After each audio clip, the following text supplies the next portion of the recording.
संयोजक है, इन सभी का मैं सहृदय स्वागत करती हूँ। आइए ज्यादा विलंब न करते हुए विषय की ओर बढ़ते हैं। तो हमारा आज का विषय है कार्डियोवास्कुलर डिसऑर्डर और इसके व्याख्याता आज हमें बहुगुणी आयामों से बहुमूल्य ऐसे व्याख्याता प्राप्त हुए हैं, डॉक्टर निरंजन जी पटेल। इनका एक्सपीरियंस अपने आप में, इनका अनुभव बहुत ही अद्वितीय है। सर को 28 साल का एक्सपीरियंस है। साथ ही साथ sir assistant professor of yoga department में YMT कॉलेज और DY पाटिल कॉलेज में कार्यरत रह चुके हैं। सीनियर मेडिकल योगा कंसल्टेंट की पद पर 2005 से 2014 तक कैवल्य धाम में इन्होंने कार्य किया है। साथ ही साथ इनका अनुभव निरंतर चलता ही बढ़ता ही चला जा रहा है। तो इस प्रकार हमें बहुआयामी और बहुगुणी ज्ञानी पुरुष प्राप्त हुए हैं और आज इनके इस ज्ञान भंडार से हम लाभान्वित होंगे। इसलिए मैं सर का सहृदय हृदय बहुत बहुत धन्यवाद देती हूँ कि इन्होंने अपना बहुमूल्य समय हमें प्रदान किया है। इसके लिए मैं इनकी बहुत बहुत ऋणी हूँ। वेलकम सर, आपका इस मंच पर बहुत बहुत अभिनंदन है। साथ ही साथ मैं आपको यहाँ पर आमंत्रित करती हूँ। Mic over to doctor Niranjan Patel sir. Thank you.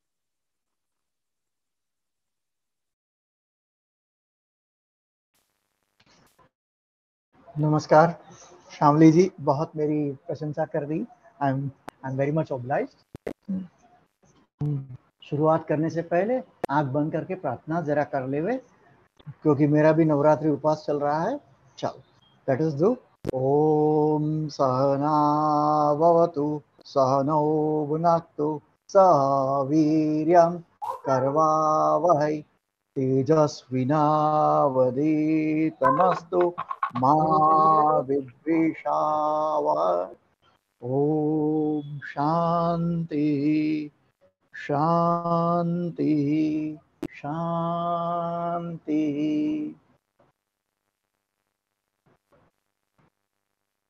Observe silence, observe your breath, blink your eyes, then slowly open. So आज का विषय है preventive and curative aspects of cardiovascular disorder. Cardiovascular disorder बहुत सारे हैं, वो सभी की चर्चा इस एक घंटे में नहीं हो सकती और उसको समझना जटिल विषय है और उसको किस प्रकार से ट्रीट करना, ये मैं मेरा प्रैक्टिकल अनुभव आपको आज शेयर करने जाने वाला है। इसके अंदर मैंने जो पेशेंट्स को ट्रीट किए हैं, बेसिकली मैं आयुर्वेद का सीनियर कंसल्टेंट रह चुका हूँ, मेडिकल योगा कंसल्टेंट रह चुका हूँ। हमारे पास पेशेंट ऐसे आते हैं कि डॉक्टर बता देते हैं कि आप अभी लास्ट अवस्था में हैं, कहाँ पे भी जाके अपनी जान बचाओ, जो कुछ कर सकते हैं, जितना दिन दिए है उसके अंदर आप जैसे जी सकते हो वैसे आप ये करो। तो ऐसी अवस्था में हमारी संस्था में, कैवल्य धाम में लोग आते हैं, जैसे लास्ट स्टेज ऑफ कैंसर में और ऐसी जटिल व्याधियां जहाँ पे लंग फाइब्रोसिस, ऑक्सीजन का बाटला वगैरह लिया है और पल पल की मौत मरते हैं, ऐसी अवस्था के पेशेंट को हम लोग ट्रीट करते हैं। क्योंकि यावत जीवेत सुखम जीवेत, ये चारवाक्य वाक्य जो है इसको हम फॉलो करते हैं और इस प्रकार के आए हुए लोगों को किस प्रकार से उनकी जीवन की राह सुधार सके, ये हमारा कर्तव्य है। आयुर्वेद कहता है स्वस्थ से स्वास्थ्य रक्षणम आतुरस्य विकार प्रशमनम च, यानी कि स्वस्थ व्यक्तियों का स्वास्थ्य का रक्षण तो करना ही हमने, लेकिन साथ साथ अपने आतुर यानी कि बीमार व्यक्तियों की भी ट्रीटमेंट करनी है। तो इस प्रकार से योग को भी हमने डिवाइड करके रखा है। जो आते हैं फिजिकल कल्चरिस्ट और दूसरा है डिजीज वाइज। तो फिजिकल कल्चरिस्ट जो रहते हैं तो उसको हम उस प्रकार से उस लेवल तक लेके जाते हैं, जो हमारे आसन प्राणायाम वगैरह जो हमने मार्क करके रखे उसके हिसाब से स्टेप बाय स्टेप हम लोग उसको करवाते जाते हैं। और हमारा काम रहता है कि मेडिकल योगा कंसल्टेंट पहले उसके रिपोर्ट्स को जांच करता है, भले ही वो हेल्दी पर्सन हो, उसने जो भी कोई रिपोर्ट निकाले हैं तो उसको जांच करते हैं। उसका कोलेस्ट्रॉल लेवल कैसा है, उसका रेनल प्रोफाइल कैसा है, या उसके क्रिएटिनिन लेवल क्या है, उसका सीबीसी हीमोग्लोबिन करते हुए उसके बाद उसकी फिजिकल एग्जामिनेशन होती है। फिजिकल एग्जामिनेशन अष्टविध परीक्षा होती है, जैसे नाड़ी परीक्षा होती है। नाड़ी आप देखें तो 3 प्रकार से देखी जाती है, वात की, दूसरी उंगली पित्त की और तीसरी उंगली कफ की। तो आप अपने आप में देखोगे आपका जो मणिबंध संधि है यानी कार्पल जॉइंट से 2 अंगुल नीचे आप यहाँ पे 3 उंगलियां रख के देखिए। जब आप अपनी नाड़ी को चेक करते हैं उस वक्त आपकी पहली कफ की उंगली आएगी यानी कि अनामिका उंगली आएगी, बाद में मध्यमा आएगी और उसके बाद इंडेक्स फिंगर आएगी। लेकिन आप जब पेशेंट का चेक करते हैं तो पहले इंडेक्स फिंगर वात का, मिडल फिंगर पित्त का और रिंग फिंगर कफ का आता है।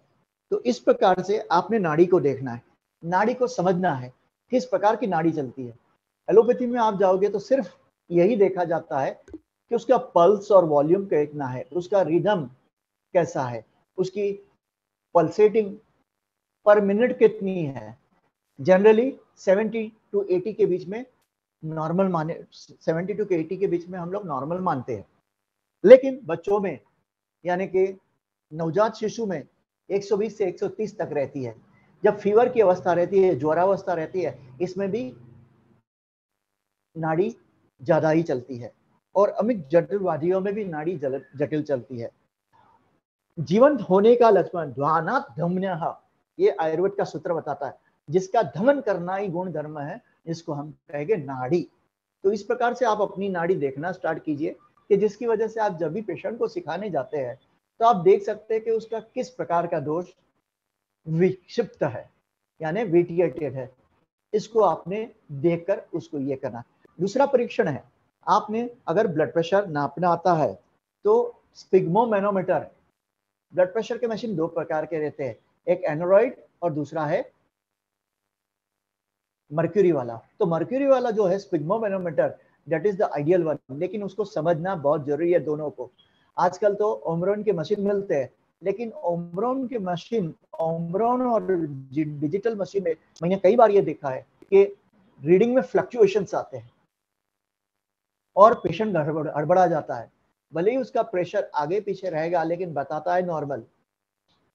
ऐसा ही मैंने कई बार के कोरोना पीरियड में जब हम कोरोना पेशेंट से ये कर रहे थे तब मैंने देखा है कि आप डिजिटल थर्मोमीटर जो इंफ्रारेड थर्मोमीटर है, पेशेंट को 104 बुखार है और दिखा रहा है normal 98.6। So you can't depend on the digital one, लेकिन इमरजेंसी पर्पस के लिए आप इस प्रकार से वापर सकते हैं। नाड़ी की परीक्षा से भी आप जान सकते हैं कि नाड़ी का बल कैसा है। वात की नाड़ी ज्यादा चलती है, तो इस प्रकार से चले वाते चले चित्तम निश्चले निश्चलम भवेत, इस सूत्र को ध्यान में रखते हुए आपको उसको समत्वम योग उच्यते, इस सूत्र को ध्यान में रखते हुए वात पित्त कफ इन 3 दोषों को, सत्व रजस तमस इन गुणों को सामंजस्य में लाना है, इक्विलिब्रियम में लाना है। और वो इक्विलिब्रियम में लाने के लिए योग के माध्यम से, डाइट के माध्यम से, औषधि के माध्यम से आपको उसको बैलेंस करना है। ज्यादातर क्या होता है, जहां पे भी कोई इंस्टीट्यूट में चले जाते हैं तो बोलते हैं आप दवाइयां बंद कर दो, you are playing with the life of the patient.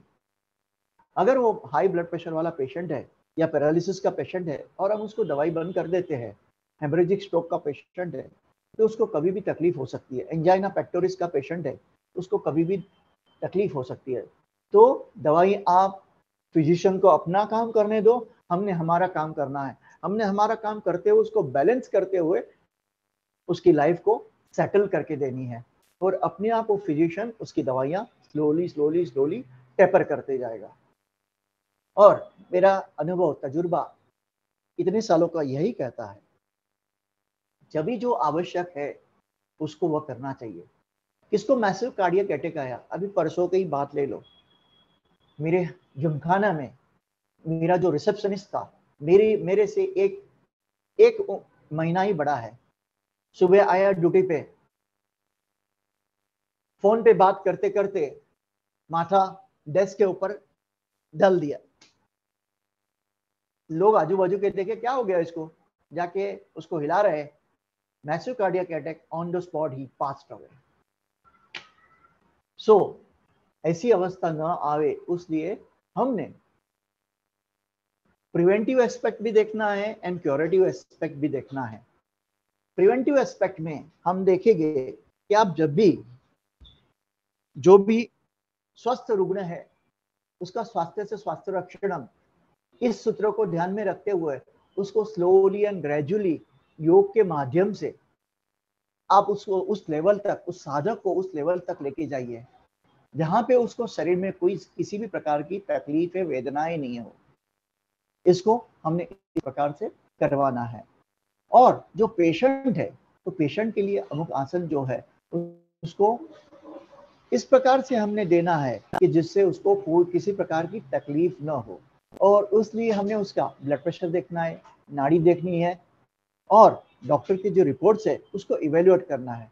Evaluate करते हुए हम डॉक्टर के साथ मिल के उसको इस प्रकार से हमने ट्रीटमेंट देनी है, क्योंकि जो भी डॉक्टर रहते हैं एलोपैथी के या दूसरे फील्ड के, उसको हम योग के बारे में इतनी जानकारी नहीं रहती। इतना जानते कि हाँ प्राणायाम कर लो, लेकिन प्राणायाम कौन सा वाला करना ये पता नहीं रहता। एक दो आसन के नाम यहाँ वहां से सुने हैं तो बोल देते इसको ये कर लेना, लेकिन उसको कहाँ तक उपयोगी है ये किसको भी उसको उनको पता नहीं है।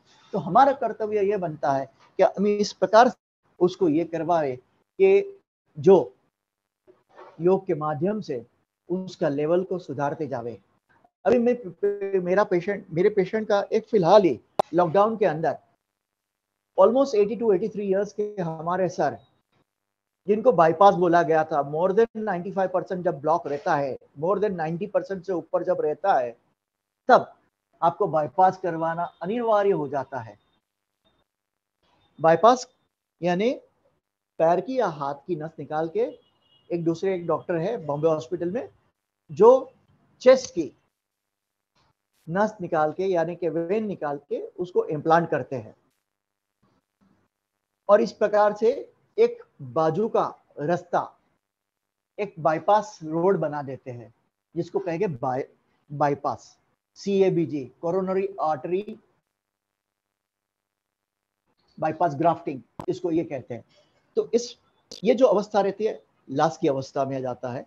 तो हमारे सर को बताया गया कि आपने बाईपास करना है और वो घबरा रहे थे कि मैं जीऊंगा कि नहीं, तो इसलिए उन्होंने जबरदस्ती करके एंजियोप्लास्टी करवाई।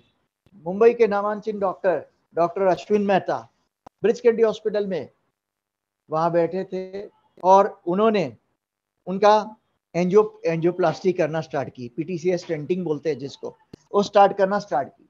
पहली की, दूसरी की, 5 ब्लॉक्स थे। जो 5 ब्लॉक थे, 4 सक्सेसफुल रहे, लेकिन 5वें में जाते जाते उनकी हालत बिगड़ने लग गई, तो वहां का वहां उसको स्टॉप करना पड़ा। और बाजू में उन्होंने doctor Bhattacharya, one of the best cardiovascular surgeon from Bombay hospital, वो भी बाजू में बैठे थे। कुछ इमरजेंसी आ गई तो ओपन हार्ट सर्जरी करके ये करेंगे। चलो उनको वहां पे सेटल किए। रात को अंकिता जरा पेलू शेयर करवा मुझे।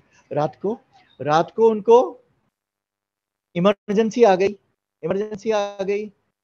फिर से उनको हाँ एक करो, मैं PPT शेयर करवाने जा रहा हूँ। हाँ अंकिता कर प्लीज आप PPT जरा शेयर करने का ये कर दीजिएगा, तो भी हम साथ साथ देखते जाइएगा। Please allow to share my PPT। रात को उनको इमरजेंसी आ गई। हाँ, तो इमरजेंसी आने की वजह से फिर से उनको सेटल करने के बाद में उनको जब डिस्चार्ज दिया गया, डिस्चार्ज देने के बाद भी 6 महीने तक उनकी हालत ऐसी थी, न चल सकते थे न फिर सकते थे, बार बार घबराहट होता था, बेचैनी रहती थी, क्या कर डाला मैंने, ये क्या हो गया मेरा।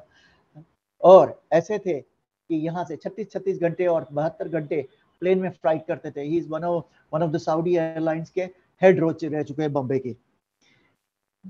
तो इस अवस्था में कोरोना पीरियड में उनका मैं खास डॉक्टर हूँ, तो मुझे बुलाया गया। तो अभी मैंने बोला कि सर बाकी तो सब आपने कर लिया, जब आपकी दवाइयाँ चलने दो। उनको इस प्रकार से मैंने चिकित्सा दी, क्योंकि ऐसी उनकी रिलक्टेंट अवस्था थी कि वो कुछ भी करना से परेशान थे। ये करूँगा तो ये हो जाएगा, वो करूँगा तो वो, मानसिक अवस्था विक्षिप्त हो चुकी थी। बोलते फायदा नहीं हो रहा है, फायदा नहीं हो रहा है। लगातार 3 महीना उन पे प्रयास करने के बाद स्लोली उनको क्या था कि मैं जैसा था 24 आवर्स 24/7 काम करने वाला, मेरा काम इस प्रकार से होना चाहिए कि मैं जरा भी बिस्तर पे नहीं रहूं। वो तो असंभव था, लेकिन उसको हमने संभव करके बताया, और स्लोली एंड ग्रेजुअली उनको जो जो ट्रीटमेंट दी गई है, हम आगे पढ़ेंगे इसके अंदर, जिसके अंदर आयुर्वेद के अमुक फुट मसाज है, पादाभ्यंग है, हेड मसाज है, बाकी के योग थेरापी, प्राणायाम पे मैंने ज़्यादा भार दिया और ब्रीदिंग पे ज़्यादा भार दिया गया। और इस प्रकार से उनको आज लाके इस अवस्था में लाके दिए कि जो यहाँ से सऊदी जाने की भी अवस्था में नहीं थे, कल ही वो जाके वहां से आए हैं। तो इस प्रकार से योग फायदा कर सकता है, बट इन कॉन्कॉर्डेंस विद, यानी कि इन कोलैबोरेशन विद आपकी जो दवाइयाँ चल रही है उसको हमने डिस्टर्ब नहीं करना है। फिजिशियन, कार्डियोवास्कुलर सर्जन उसका काम करे। अंकिता जरा शेयर करिए अपने। हाँ क्या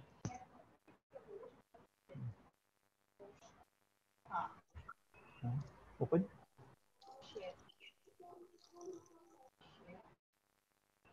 तो इस प्रकार से मैंने एक केसेस बताए, और पीपीटी शेयर नहीं हो रही है। Yes, sir. Your Suman ji, PPT is sharing. Yes, okay, no problem. So इसके साथ साथ हम लोग थोड़ी, मेरी पीपीटियाँ बहुत बड़ी है, तो हम, और इसमें की बहुत सारी चीजें आप लोग जानते हैं, तो what I will do, I will go fast. Yoga को इंटरनेशनली मोदी जी के प्रयास से इंटरनेशनली सर इसको एक स्क्रीन रिकॉग्निशन में मिल जो ये रहा। लिखा ना stop sharing and hide, hide कर दीजिए इसको। ओके, पीपीटी के, हाँ इसको थैंक यू। हाइड, बस ठीक, ओके। ओके, सो इनके प्रयास से जो हम लोग योगा डे सेलिब्रेट कर रहे हैं, लोग योग में ज्यादा रुचि लेने लगे हैं। और इतना ही नहीं, हमारे केवलधाम इंस्टीट्यूट में हर 3 साल, तीसरे साल में इंटरनेशनल योगा कॉन्फ्रेंस होती है।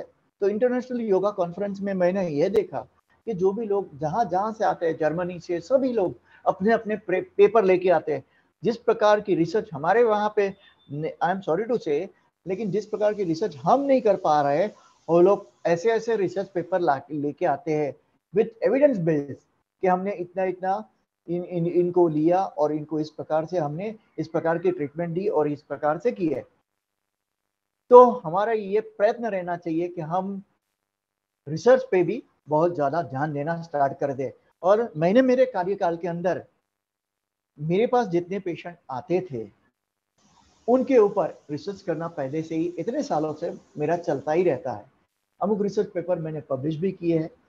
तो इस प्रकार से हमने, मेरा आपसे अनुरोध है, आपसे विनंती है कि आप लोग भी, आप जो क्लासेस को डिवाइड करके, कि हार्ट के पेशेंट अलग, ओबेसिटी के पेशेंट अलग, डायबिटीज के पेशेंट अलग, और उनका एक रिकॉर्ड बनाते जाइए, और उसकी जो इवेल्युएशन फैक्टर है उसको ये करके आप अपने अपने रिसर्च पेपर को पब्लिश कीजिए और अपने पास रिसर्च तैयार रखिए, कि जिसकी वजह से वो अनुभव, आपका अनुभव विश्व कल्याण के लिए हम लोग वापर सके। ठीक है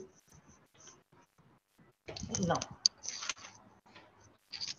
जो हार्ट के प्रॉब्लम है वो कैसे स्टार्ट होता है, एक बहुत ही कॉमन प्रॉब्लम है, पेट दर्द, सीने में जलन।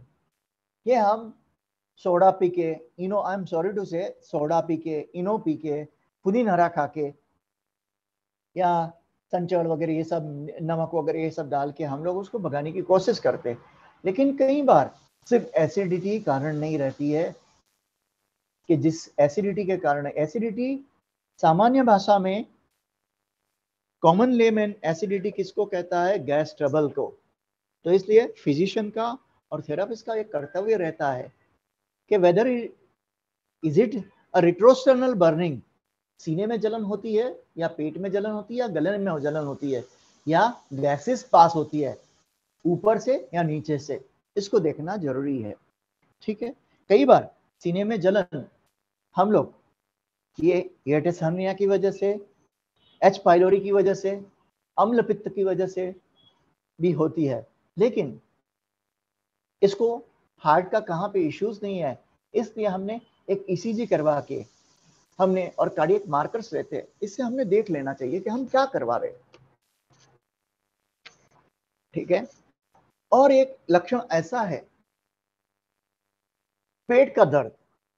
ज्यादातर पेट का दर्द हम सामान्य रूप में ले लेते हैं और बोलते हैं कि चलो गैस हो गई रहेगी, खाना अजीर्ण हो गया, जिसकी वजह से पेट में दर्द होता है। लेकिन पेट का दर्द एक मेन लक्षण है जो सभी लोग इग्नोर करते हैं। जब भी आयुर्वेद में बताया गया है पेट की वायु हार्ट पे प्रेशर देती है, तब पाल्पिटेशन होना स्टार्ट हो जाता है, तो इसको भी ध्यान से देना है। और जब मैसिव कार्डियक अटैक आता है, ऐसे ऐसे मैंने पेशेंट देखे जिसके अंदर अचानक से पेट फूलने लगता है, फूलते फूलते ऐसा लगता है कि अभी ये ब्लास्ट हो जाएगा और उसके अंदर अटैक आ जाता है। तो इसके लिए आपका डाइजेशन आपने प्रॉपर रखना है, ना ज्यादा खाना है, एडजशन नहीं करना है, और टाइम टू टाइम खाना खाना है।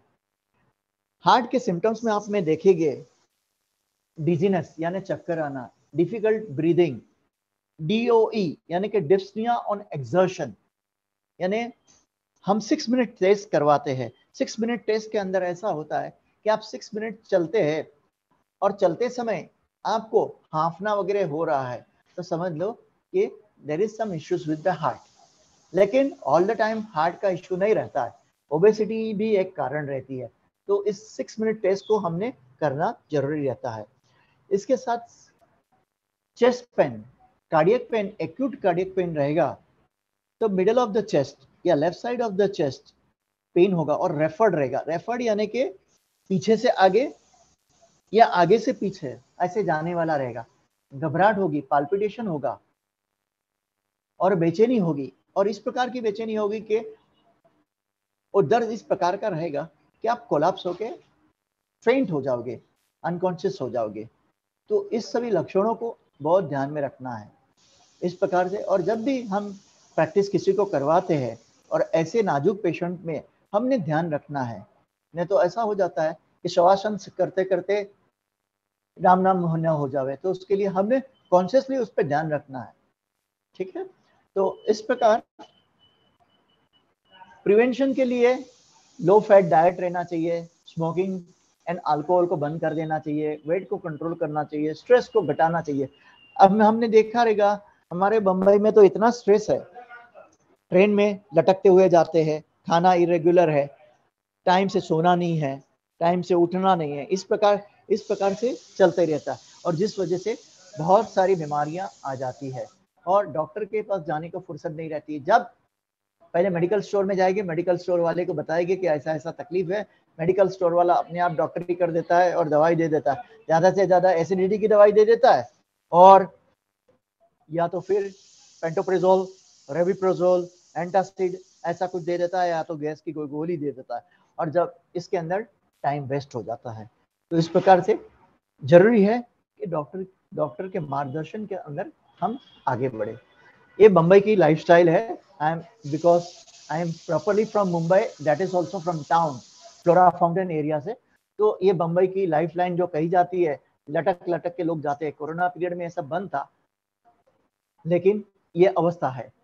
और खाने के बदले जंक फूड पे ज्यादा, मुंबई बर्गर यानी कि वड़ा पाव बहुत ही फेमस है, लोग उस पे ज्यादा खाने का ये रहता है। टेंशन और तनाव सभी को वहाँ पे बहुत ही ज्यादा है। स्टूडेंट को भी इतने सारे तनाव है क्योंकि माँ बाप की अपेक्षा रहती है कि आप इतना पढ़ो, कुछ बन के दिखाना है, एक बाजू से कॉलेज जाना है या स्कूल में जाना है और बाकी ट्यूशन वगैरह भी करना है। तो इस प्रकार से स्ट्रेस लेवल बढ़ते जाता है। और आपने देखा रहेगा मुंबई में ऑलमोस्ट 2 से 3 साल पहले की बात है, कोरोना पीरियड से पहले, एसएससी का बच्चा पेपर लिखने बैठा, ब्लैंक हो गया और on the spot massive cardiac attack में खत्म हो गया। तो इस प्रकार की अवस्था नहीं है, इसलिए ध्यान देना है। दूसरा, यहाँ क्या होता है कि स्ट्रेस लेवल घटाने के लिए पार्टी एंजॉय करते हैं, पब्स एंड बार्स वगैरह में जाना होता है, हुक्का पार्लर जाना होता है। तो इस प्रकार से ये स्ट्रेस और खाना जंक फूड बहुत ही ज्यादा रहता है, और high calorie diet, veg non veg, इस पे ज्यादा रहता है। और सीडेंटरी लाइफस्टाइल, यानी बोलते हैं हम तो बहुत काम कर रहे हैं लेकिन शरीर के लिए आप कितना समय दे रहे हैं? शरीर के लिए कुछ भी समय नहीं दे रहे। और मुंबई में हुक्का पार्लर और अल्कोहल एंड बाकी का एडिक्शन बहुत ही है, क्योंकि स्ट्रेस को घटाने के लिए ये लोग इस प्रकार का करते हैं। तो ये सब लीड्स टू बहुत सारे डिसऑर्डर्स। तो डिसऑर्डर्स में हम देखेंगे हेल्दी लिविंग प्रिंसिपल्स के अंदर आहार निद्रा और ब्रह्मचर्य बताया गया है आयुर्वेद के हिसाब से। तो आयुर्वेद के हिसाब से आप आहार यानी कि आपका डाइट परफेक्ट रहना चाहिए। हम हार्ट की बात कर रहे हैं तो लो फैट डाइट खाना चाहिए। कोई बोलते हैं हम तो रूखा सूखा खाते हैं, लेकिन रुक्ष आहार भी वातजन्य हृदय विकार को पैदा कर देता है। तो इसलिए न अति रुक्ष न अति स्निग्ध आहार का सेवन करना चाहिए, टाइम टू टाइम खाना चाहिए, बीच बीच में नहीं खाना चाहिए। तो इसको ध्यान दीजिए, और भरपेट नहीं खाना चाहिए।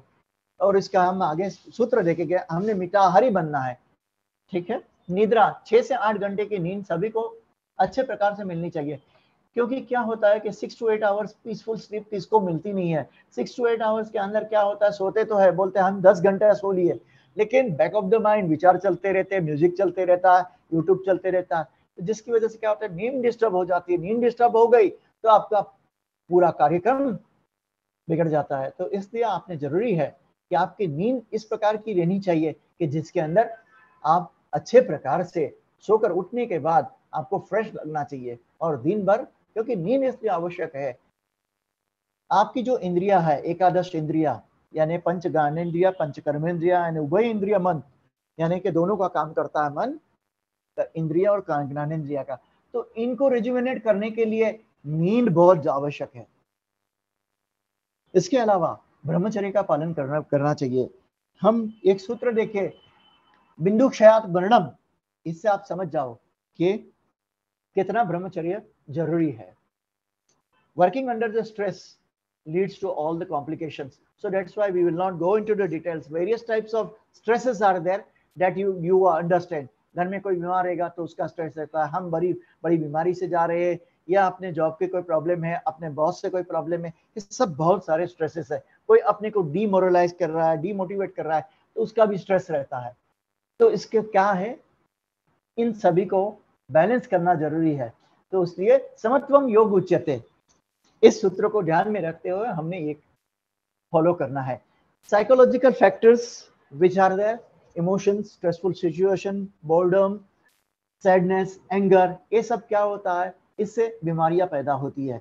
तो बीमारियों पैदा होने के बाद स्ट्रेस जब बढ़ता है तो खाने पे ज्यादा भार दिया जाता है, यानी बार बार कोल्ड ड्रिंक पियो या बार बार कुछ मंच करते रहो, चबाते रहो, इस प्रकार से होता है। And that leads to adipose tissues fatty globules के रूप में जमा होता है, और जमा होने के बाद में ओबेसिटी को लेके जाता है। और जब ओबेसिटी आती है, मेदो रोग आता है, तो वो बाकी सारे रोगों को भी लेके आता है। जैसे उसका पहला है कार्डियोवास्कुलर डिसऑर्डर, जिसके अंदर हाइपरटेंशन आ गया, डायबिटीज आ गए, और बहुत सारे रोग इसके साथ जुड़ जाते हैं। इसकी मैनेजमेंट किस प्रकार से करनी है, एक्सरसाइज करना है, योगा करना है, साइकिलिंग करना है, स्विमिंग करना है। सब लोग इस प्रकार से अपने अपने तरीके सबने ढूंढ के रखा है। बेस्ट वे इज योग थेरापी, क्योंकि सब में लिमिटेशन है।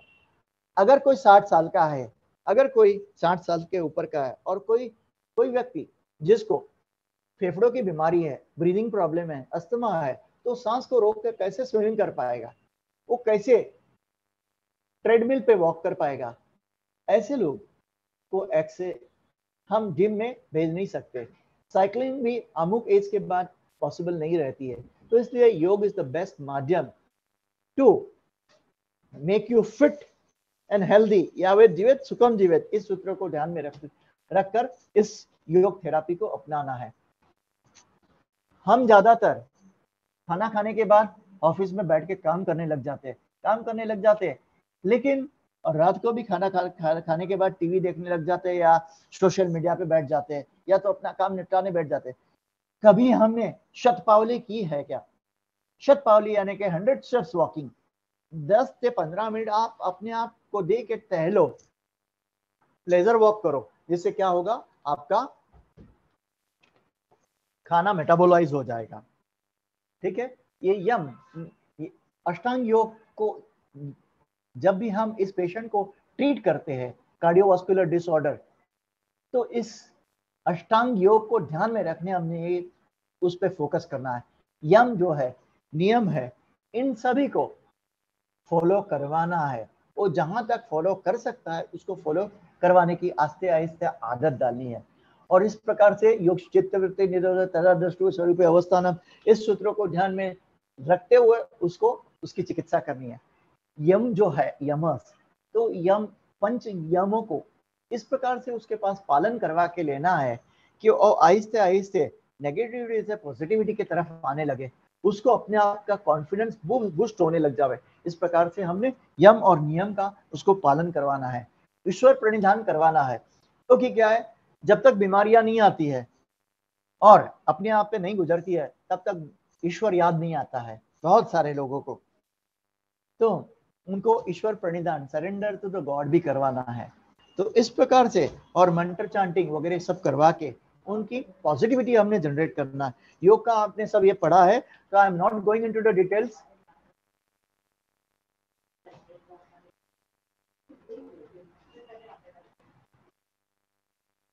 Because we are short of time, so that's why I'm running fast.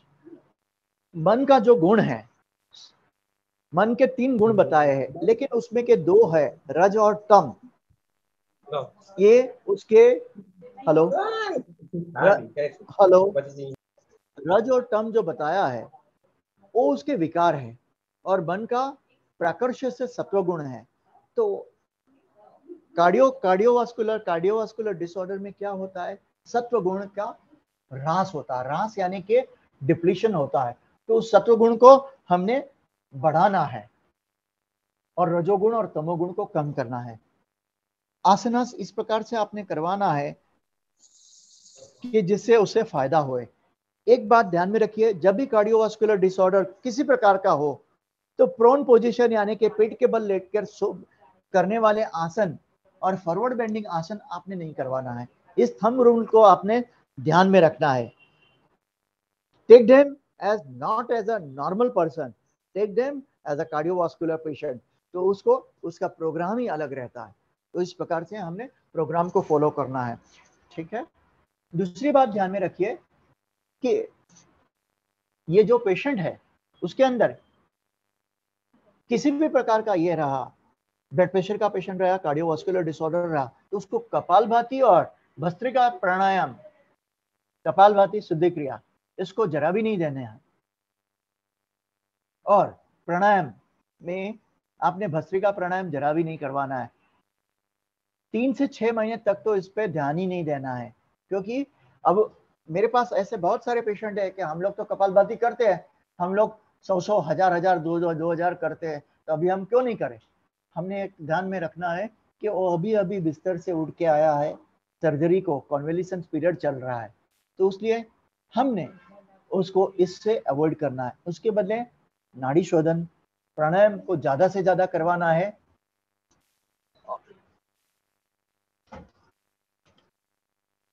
ये आसना के प्रकार जो है ये सब आप सब जानते हैं, बिकॉज ये आर सभी योगा फील्ड से है, तो इसलिए मुझे इस पर ज्यादा डिटेल में नहीं जाना है।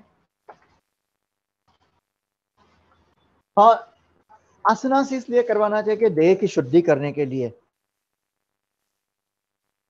चित्त की शुद्धि के लिए मेडिटेशन करवाना है, और नाड़ी की शुद्धि करने के लिए हमने प्राणायाम करवाना है।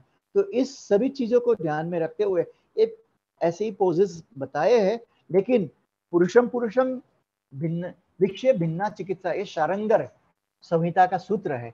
यानी कि हर एक पुरुष की चिकित्सा, पुरुष यानी पेशेंट की चिकित्सा अलग अलग रहती है। एक स्टैंडर्ड रूल फॉलो नहीं कर सकता है। किसको बुखार आया तो पैरासिटामोल दे दो या समशमनी वटी दे दो या अमृता रिश दे दो, ये नहीं चलेगा। हर एक की चिकित्सा अलग अलग रहती है। उसके जो अष्टविध परीक्षा करने के बाद में आपने उस प्रकार का उसका प्रोग्राम देना है। और स्लोली एंड ग्रेजुअली उसमें वेरिएशन लाना है, क्योंकि आप एक रिदमिक प्रोग्राम बना दिया तो पेशेंट कंटाल जाता है। तो उसके लिए आज ये करवाया, दूसरे दिन दूसरा करवाया, इसको हमने ध्यान देना है। ठीक है, हमारा प्रिवेंटिव एस्पेक्ट में सूर्य नमस्कार बहुत फायदा देता है। सूर्य नमस्कार में 550 कैलोरी बर्न होती है, 12 आसन 550 कैलोरी बर्न करती है, और हमने इसको क्लिनिकली प्रूव करके भी दिखाया है। गैजेट से हमने नापा भी है। और अभी मैं recent Madhavbaug institute of cardiac rehabilitation Khopoli में मैं डॉक्टर्स लोग का सेशन लेने गया था। वहाँ की हमारी एक डॉक्टर दूसरे दिन फोन करके बताती है कि सर 24 घंटे के बाद कि सर मेरा 1 किलो वजन घट गया। हम प्रिवेंटिव एस्पेक्ट्स के हम ये करवा रहे थे, और उसमें जो कुछ हमने प्रैक्टिस दी, वो प्रैक्टिस से हमने इस प्रकार से उनका वेट लॉस 24 घंटे के बाद भी दिखा रहा है, तो दिस इज सेटिस्फैक्टरी। तो इसको ध्यान में रखता है, प्रिवेंटिव एस्पेक्ट को ध्यान में रखना है। हमने इस प्रकार से रुग्णों को हमारे स्वस्थ व्यक्ति को इस प्रकार से रखना है कि हार्ट की तरफ जावे ही नहीं, हार्ट के डिसऑर्डर तरफ जावे ही नहीं। अगर कुछ कारणों की वजह से आ जाती है तो उसको किस प्रकार से हमने रेक्टिफाई करना है, इसको हमें देखना है। ठीक है, शवासन, और उसमें भी दीर्घ शवासन एंड पंचकोश धारणा प्रैक्टिस बहुत ही फायदेमंद है। अब मैं आज आपका एक सेशन लेने जा रहा हूं 10 मिनट का, पंचकोश धारणा प्रैक्टिस किस प्रकार से लेनी है, इसका सेशन मैं लेने जा रहा हूं। इसके लिए मैं थोड़ा सा फास्ट जा रहा हूं। ठीक है, ये आप सभी जानते हैं, इसके लिए मैं दोहराने की जरूरत नहीं है। ब्रीदिंग में 3 प्रकार की breathing, chest breathing, clavicular breathing, abdominal breathing, ये पेशेंट को करवाना ही करवाना है, स्वस्थ हो या रुग्ण हो, इसको आपने करवाना ही है, और इसके बहुत सेटिस्फैक्टरी रिजल्ट्स मिलते हैं। अब मेड में आप जाओगे तो बहुत सारे रिसर्च आर्टिकल मिलते हैं।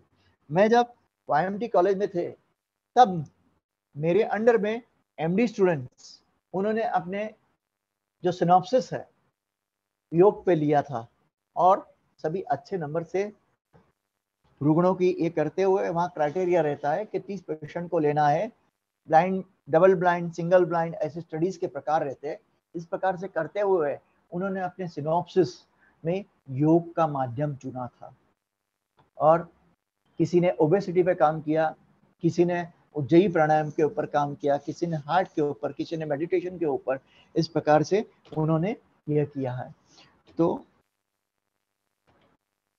ये सब आप जानते हैं, so that's why I am not going into the details. हम इस स्लाइड पे थोड़ा सा ध्यान देंगे। जब भी रुग्णावस्था रहती है, नॉट ओनली ओबेसिटी, उसमें तमोगुण का आधिक्य हो जाता है, तो उस तमोगुण को कम करना है, रजोगुण को बढ़ाना है, जिसकी वजह से एक्टिविटी से हमने बढ़ाना है, और फाइनली सत्वगुण का प्राकर्ष्य करना है। ठीक है, मेडिटेशन बहुत ही जरूरी है। आपको मैं एक खेत की बात बताना चाहता हूँ कि बंबई में हमारे यहाँ ऐसे योग टीचर है जो 1-1 घंटे के एक ट्यूशन करते हैं।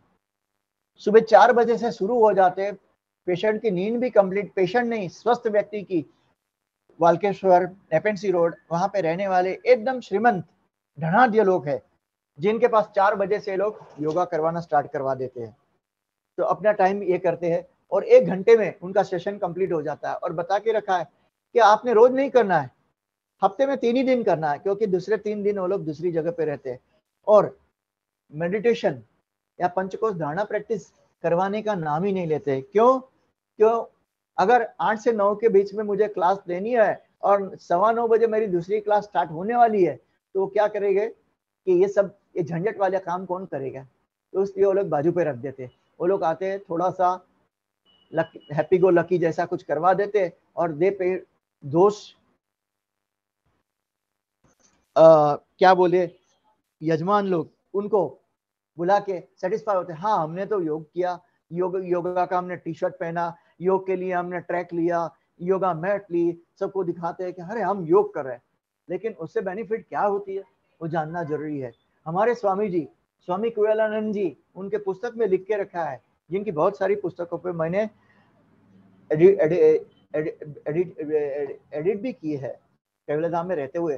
तो मैंने यही देखा है, उन्होंने लिखा है आप हमारे इंस्टीट्यूट में सिर्फ 3 से 6 महीने आओ और अपने आप में सक्षम बनो, सक्षम बनने के बाद अपने आप में करने लग जाओ। तो इस रूल को फॉलो बहुत जरूरी रहता है। आप जिस भी टीचर को, जिस किसी स्टूडेंट को सिखाने जाओ, इस प्रकार से उसको सक्षम बना दो कि जिसकी वजह से वो हमारे जैसे 10 योग टीचर को पैदा कर सके। फॉर एग्जाम्पल YMT में था, YMT में हमने हमारे स्टूडेंट इस प्रकार से तैयार कर दिए कि हमारे क्लास में ही जुड़ी है मनीषा सोनावने जी, वो हमारे पास आती थी, she is a yoga teacher. उनको हमने इस प्रकार से प्रेरित किए, उनको चालना दे दी। Now she is running her own institute at Kharghar.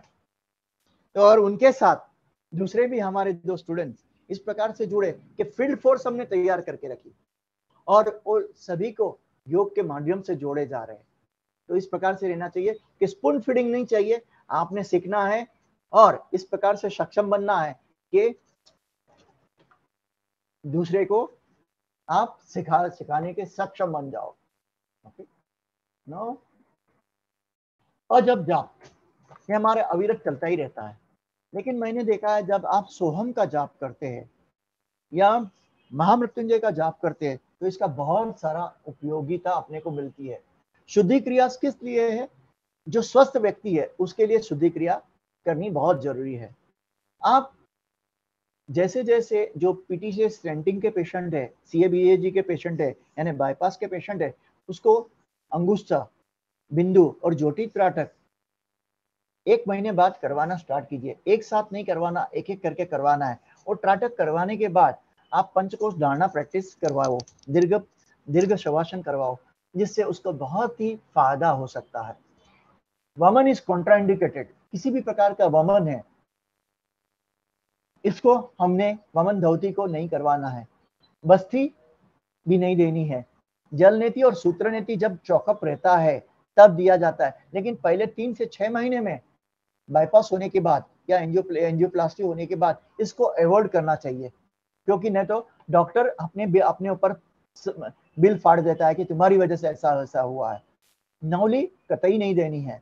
तो इस प्रकार से, और कपालभाति हाइपरटेंशन के पेशेंट को जरा भी नहीं देनी है, क्योंकि हमारे रिसर्च जो बताती है, more than 100 research are published on Kapalbhati, and every now and then it has been proved it increases the blood pressure. Why? Intra-abdominal pressure बढ़ता है। इंट्रा-एब्डोमिनल प्रेशर बढ़ने की वजह से क्या होता है कि ब्लड प्रेशर शूट अप होता है। तो इसलिए कपालभाति शुरुआत में नहीं करा है, लेकिन उसके बाद आप कपालभाति करवा सकते हैं। लेकिन इन पेशेंट को किस प्रकार से देनी है उसका हम डेमोन्स्ट्रेशन लेंगे।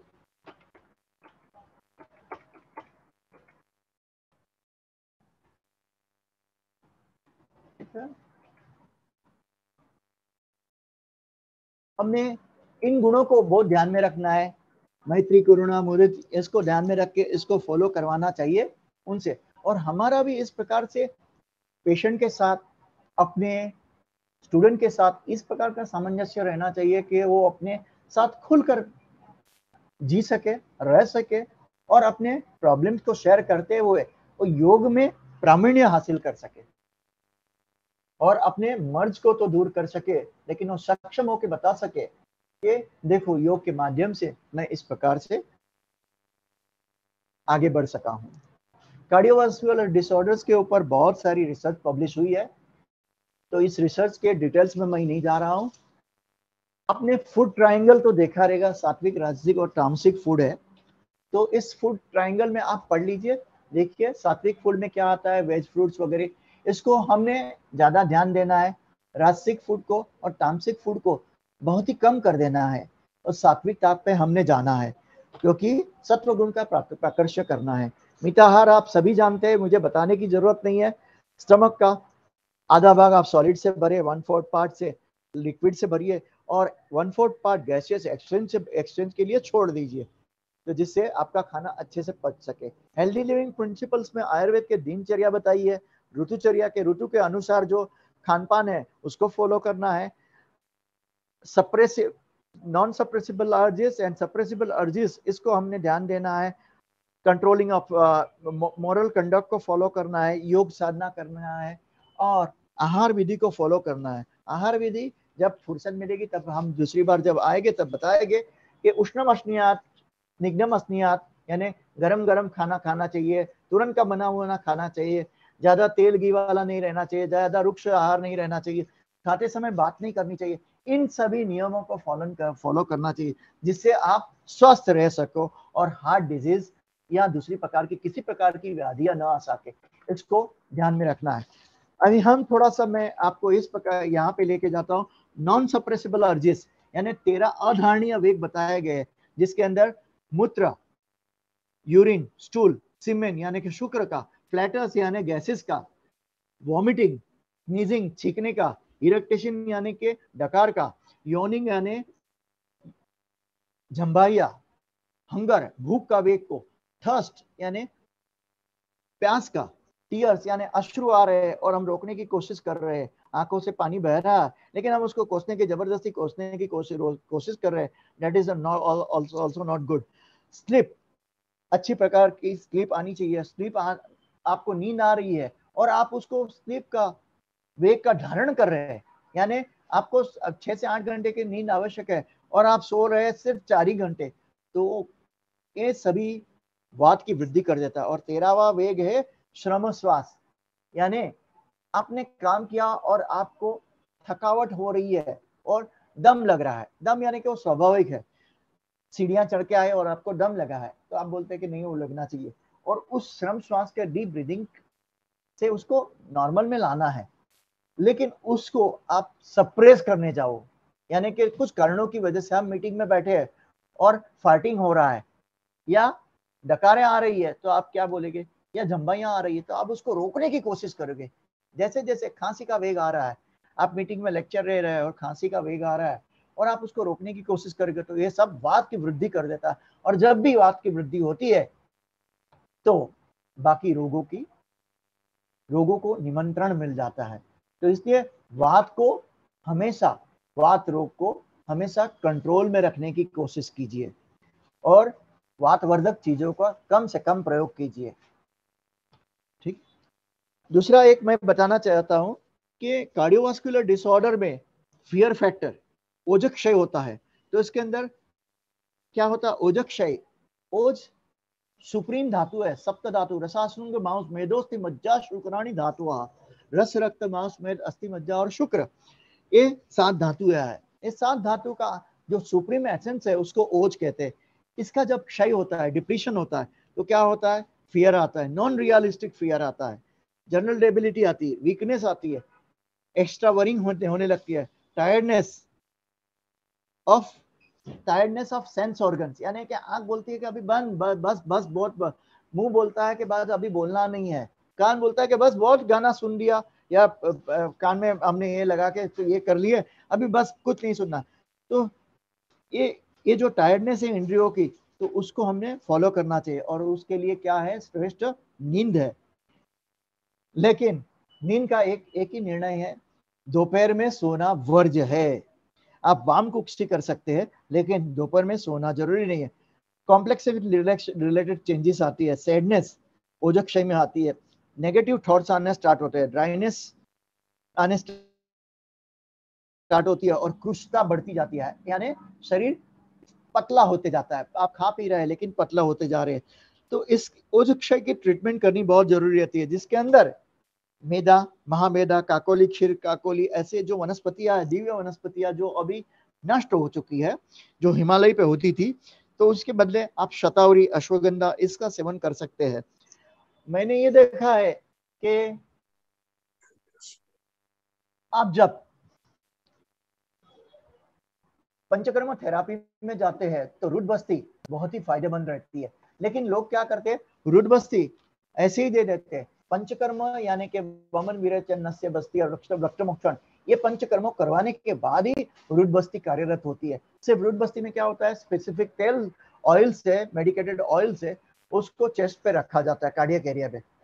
तो आप अगर पंचकर्म करने बिना, वमन विरेचन किए बिना आप ये करोगे तो इससे इतना फायदा नहीं होता देखा जाता है। तो इसलिए आपने जरूरी है कि उसको करवाए। लेकिन वमन कतई हार्ट के पेशेंट को नहीं दिया जाता है, क्योंकि आप वमन धोती करने गए, वहां पे भी जो वॉमिटस आता है, यानी कि जो फोर्स से उल्टी का वेग आता है, तो उसके अंदर मैसिव कार्डियक अटैक आने के चांसेस बढ़ जाते हैं। तो इसलिए वमन वर्ज्य है। लेकिन विरेचन उनकी अवस्था को सुधारते हुए चिकित्सक के परामर्श से अच्छे आयुर्वेदिक डॉक्टर के इंस्टीट्यूट के अंदर, हॉस्पिटल के अंदर उसको विरेचन दे सकते हैं। और constipation one of the critical symptoms in cardiovascular disorder, तो उसके लिए रुद्र विरेचन नाम का एक विरेचन रहता है। माइल्ड विरेचन देना है। विरेचन यानी कि परगेटिव मेडिसिन, जिसकी वजह से उसका इंट्रा एब्डोमिनल प्रेशर बढ़े नहीं, हार्ट पे प्रेशर बढ़े नहीं, और ये देने से उसको फायदा रहे। और खाना भी इस प्रकार से दीजिए जैसे दूधी का सेवन करवाइए, तो जिससे आपका पेट भी साफ रहेगा और पेट में ठंडक भी रहेगी। तो इस प्रकार से आप दे सकते हैं। इसके अलावा अर्जुन क्षीरपाक, अर्जुन की खाल जो है उसके दूध के साथ बनाया हुआ क्षीरपाक माइक्रो सर्कुलेशन कोरोनरी आर्टरीज में बढ़ा देता है और ब्लॉकेजेस को दूर करने में मदद करता है। बट कंडीशन से अप्लाई, तो इसको ध्यान में रखते हुए हम ये सब इसको दे सकते हैं। दूसरा है कि जब भी आप मसाज देते हैं तो उसको एकदम हार्ड मसाज नहीं देना है, सेंट्रीपिटल मसाज देना है। हार्ट की ओर जाने वाले मसाज के स्टेप रहने चाहिए, तो और वो भी जेंटल रहना चाहिए। तो इस प्रकार से देने से हार्ट की तरफ का फ्लो बढ़ सकता है। दूसरा कि सर्वांगासन और विपरीत करनी जैसे आसन जो है ये हमने नहीं करवाने हैं, क्योंकि क्या होता है जब भी आप विपरीत करनी और सर्वांगासन कार्डियक पेशेंट को देने जाते हैं तो backward flow of the heart बढ़ता है, जिसकी वजह से आपका ब्लड प्रेशर शूटअप हो सकता है और शूटअप होने के बाद कॉम्प्लिकेशंस आ सकते हैं। तो उस वजह से ऐसे पेशेंट को हमने ये नहीं देना है। Now let us go for all of you, just sit down comfortably. हम एब्डोमिनल ब्रीदिंग 10 राउंड्स करेंगे। सांस लेते हुए पेट को बाहर फुलाना है, आंखें बंद करके सांस छोड़ते हुए पेट को अंदर खींचना है।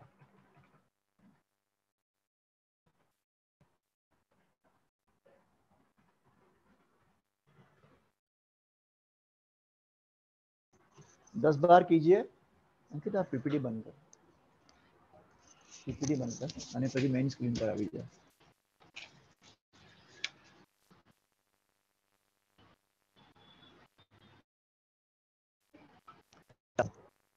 एब्डोमिनल ब्रीदिंग करेंगे। एक्चुअली एब्डोमिनल ब्रीदिंग हमने लेट कर करनी चाहिए, लेकिन हम सभी बैठे हैं तो उसके लिए एब्डोमिनल ब्रीदिंग करेंगे।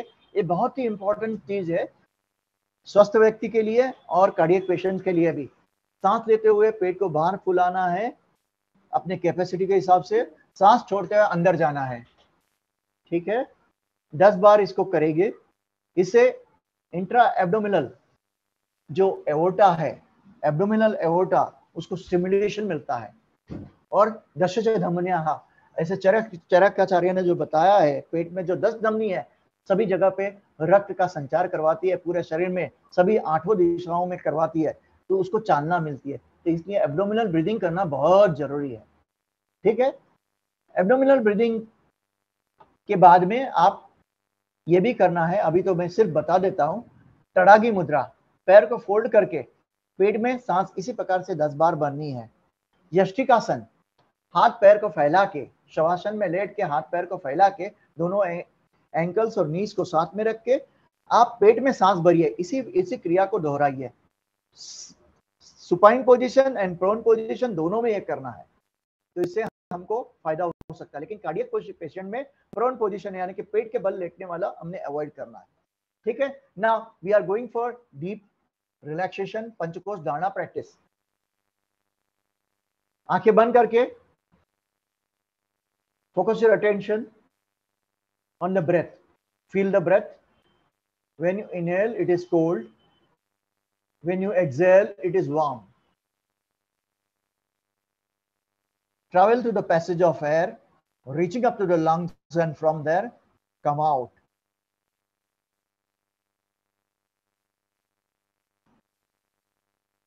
Try to feel the breath. When you inhale, it is cold. When you exhale, it is warm.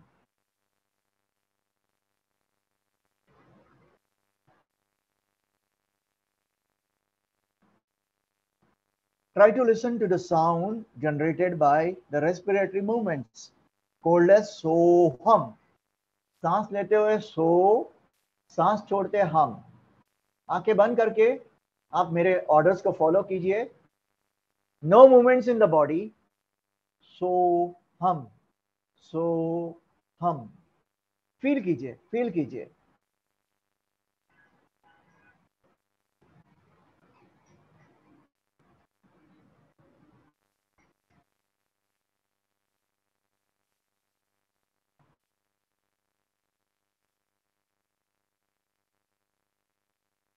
Now take a deep breath. Focus your attention in between the eyebrows. मैंने बहुत ही short there पंचकोश dharana practice करवाई है क्योंकि अपने को question answer भी लेने हैं. Focus your attention in between the eyebrows. Take a deep breath. We will chant 3 rounds of Omkar, vibrant, resonant. Take a deep breath. Om.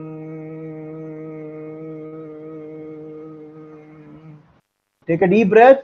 Om. Take a deep breath. Om.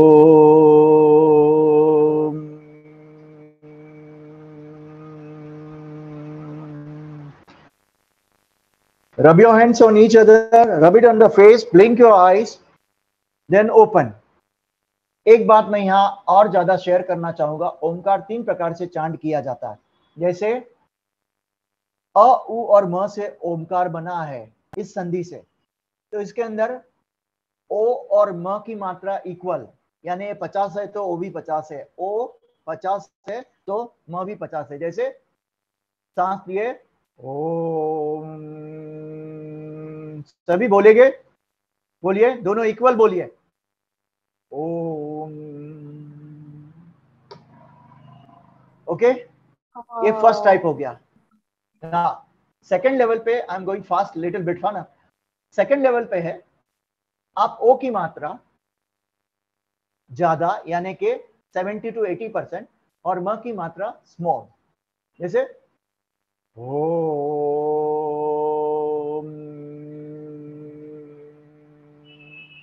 Okay. And third level जो cardiovascular patient और बाकी आम patients को भी और जो भी स्वस्थ व्यक्ति है उसको भी करवाना चाहिए, जो है जिसके अंदर ओ स्मॉल और म प्रोलॉन्ग. और इसमें भी हम ध्यान में रखना है, ओ बोलते समय मुंह को, लिप्स को ओपन करना है, तुरंत ही मुंह बंद करके जिह्वा को तालू पे चिपका देनी है और उसके बाद म को अनुनासिक म, नाक से नेजल म बोलना है. जैसे ओम.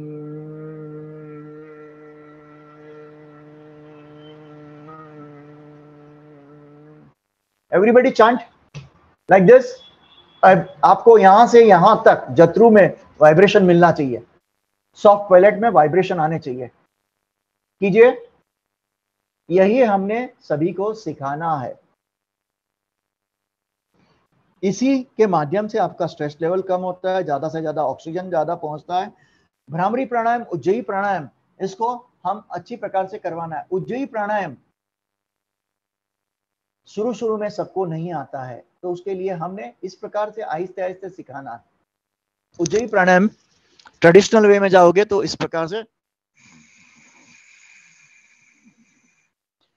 अंबिका योग कुटीर के निकम गुरुजी बंबई से जो है, हठ योगी निकम गुरुजी, उन्होंने इस प्रकार से करवाया है. उनका जरा उज्जयी प्राणायाम अलग है. वो इस प्रकार से इनहेलेशन एंड एक्सहेलेशन में, लेकिन ये हार्ट के पेशेंट को हम नहीं दे सकते. जहां पे कफ की मात्रा ज्यादा बढ़ी हुई है, फ्लेम यहाँ पे जमा हुआ है कंठ में, तब इसके फ्लेम को निकालने के लिए, कफ को निहरण करने के लिए आप इसको दे सकते हैं. ठीक है. ज्यादा से ज्यादा आपने अनुलोम विलोम प्राणायाम इसको करवाना है और ये भी ध्यान में रखिए, श्वसन किसी भी प्राणायाम करवाने से पहले आपने श्वसन मार्ग शुद्धि left, right and both the nostril से करवा लेनी है। जैसे इस प्रकार से, दूसरी बाजू एंड बोथ द नोस्ट्रिल्स। बाद में आपने अनुलोम विलोम प्राणायाम विदाउट कुंभक, कुंभक किसी भी हार्ट के पेशेंट को या स्वस्थ व्यक्ति को नहीं देना है जब तक वो साधक इस लेवल पे पहुंच नहीं जाता है कि वो सक्षम हो गया, तभी कुंभक करवाना है। क्योंकि आए दिन हमारे यहाँ कुंभक करवाने सभी लोग लग गए हैं और उसके बाद बहुत सारे कॉम्प्लिकेशंस आते हैं। So that's why that is to be avoided. Pranayama में भ्रामरी प्राणायाम ज्यादा से ज्यादा 20 से 25 राउंड्स आपने करवाना है। इससे नासाही शीर्षोद्वारम क्रेनियल नर्व्स नरिश होती है, ब्रेन में ज्यादा से ज्यादा ऑक्सीजन का लेवल पहुंचता है और इंस्टेंटेनियस आपको रिलैक्सेशन मिलता है। तो इसलिए इसको करवाना है। बाकी दवाइयों की वजह से, जो भी कोई दवाइयां चलती है और स्ट्रेस की वजह से और इस प्रकार का तनाव हो गया रहता है, दिन भर सोए रहो, पेशेंट जो रहते हैं हार्ट के पेशेंट, तो उसके अंदर पित्त की मात्रा बढ़ जाती है। तो इसलिए हमने शीतली शीतकारी प्राणायाम को बहुत अच्छे से करवाना है। शीतली आप सभी जानते हैं, शीतकारी आप जानते हैं, शीतली भी आप जानते हैं, लेकिन शीतली इस प्रकार से सबको नहीं जमता है। तो इसलिए आप जीवा बंद करके करवा सकते हैं, लेकिन इससे भी मॉडिफाइड एडवांस वर्जन है। जबान बाहर निकालो, दांत के बीच से सटा दो, इस प्रकार से कराओ। इसको मैं इनको थोड़ी चालना देता हूँ। कैसे देता हूँ कि बोलता हूँ कि आप योगी का आइसक्रीम खाइए, आइसक्रीम खाने की क्या जरूरत है, इस प्रकार से कीजिए। देखिए, सभी लोग करके देखिए, इसका इफेक्ट आपको ज्यादा मिलेगा। और ब्राह्मणी प्राणायाम शुरू में आपने इस प्रकार से करना है, उसके बाद षणमुखी मुद्रा में लेके जाइए। 1 महीना 2 महीने के बाद की प्रैक्टिस के बाद आप षणमुखी मुद्रा में लेके जाइए एंड सी द इफेक्ट। मैं बोलना चाहूंगा कि क्रिकेट के मैनेजर लेवल पे रहे हुए हमारे एक बहुत ही मित्रगण, बहुत ही अच्छे, अभी आईपीएल में भी है वो, तो योग में कभी मानते नहीं थे। वो नेवी के कैप्टन रह चुके हैं, captain in the sense sportsman थे। और उनका जिम 2-2, 3-3 घंटा जिम करना, 24 अंडे खा जाना, 24 अंडे के यानी अंडे की सफेदी खा जाते थे और योग बोलते थे, योग क्या, कुछ नहीं। एक दिन ऐसी नौबत आए मेरे पास, गुरु आपके मैं शरण में आया हूँ, मेरे से उम्र में छोटे हैं, आई एम 55। सो मेरे शरण में आए, बोलते गुरु आप अभी मुझे जो तकलीफ हो गई है, आप मुझे इसमें से बाहर